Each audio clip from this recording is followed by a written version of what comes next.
मैं अब वो तुम्हारा जो सिद्धार्थ था ना, वो सिद्धार्थ नहीं रहा, मैंने उसको मार दिया है, सिद्धार्थ नहीं है अब आप जो मिल रही हो वो गौतम बुद्ध से मिल रही। कौन से? बौद्ध से। और बौद्ध का मतलब ये होता है जो किसी से अपना वैसे पारिवारिक रिश्ता नहीं होता उसमें किसी का भी, वो सबके लिए इक्वल सोचता है, समान सोचता है।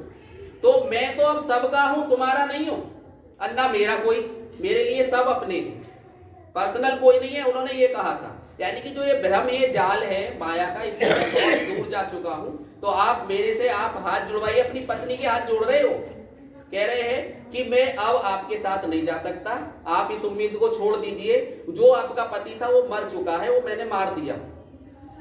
तो बेचारी रोती बिलखती अपने घर आ जाती है। क्या देखती है कि उनका एक बच्चा था, इसका नाम राहुल था, वो राहुल भी बीमार हो जाता है काफी। पता चलती है कि कुछ दिन बाद वो है ना खत्म हो जाता है।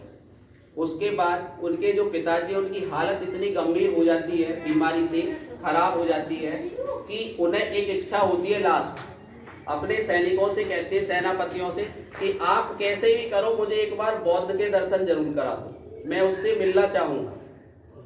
तो उनके जो सारथी, जो अपने सेनापति हैं, वो जाते हैं और बौद्ध जी के आश्रम में जाके उनसे आग्रह करते हैं कि आपसे महाराज मिलना चाहते हैं आपके पिताजी।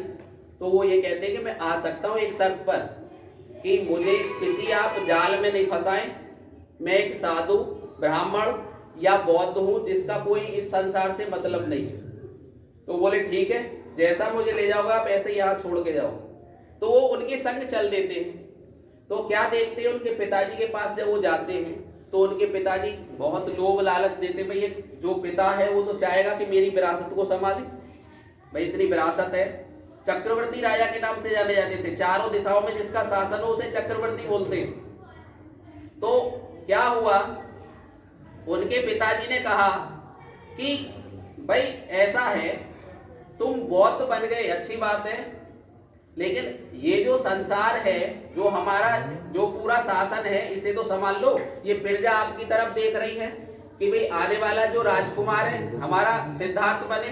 तो उन्होंने कहा कि जो आप ये देख पा रहे हैं ये वो सिद्धार्थ नहीं है आपका वाला, वो तो मर चुका, मार दिया मैंने उसे।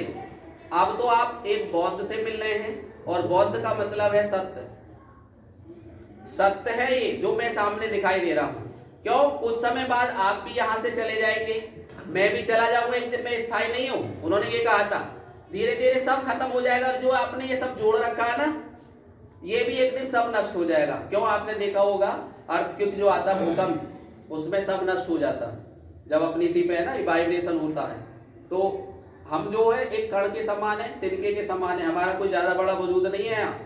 कभी ये सोच के चलते हो कि हम बहुत बड़े पावरफुल है, तो ये गलत सोच है, क्योंकि हमारा जो अस्तित्व है वो एक पतंगे के समान है।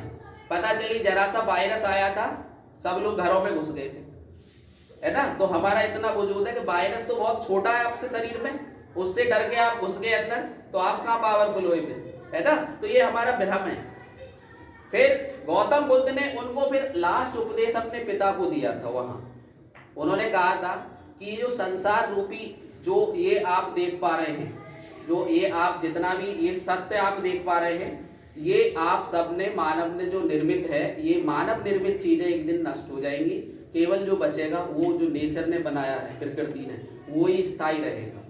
ये गौतम बुद्ध ने वहां उनको उपदेश दिया था। और वो कहा था कि मैं अब आपके शासन से मुझे कोई मतलब नहीं। पत्नी से ही बोल दिया कि आपका पति मर चुका है, मैं आपका कोई, मेरा कोई रिलेशन नहीं।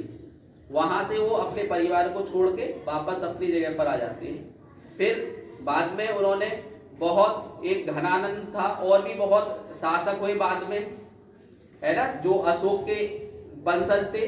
तो धीरे धीरे ना वो ऐसे चलता रहा।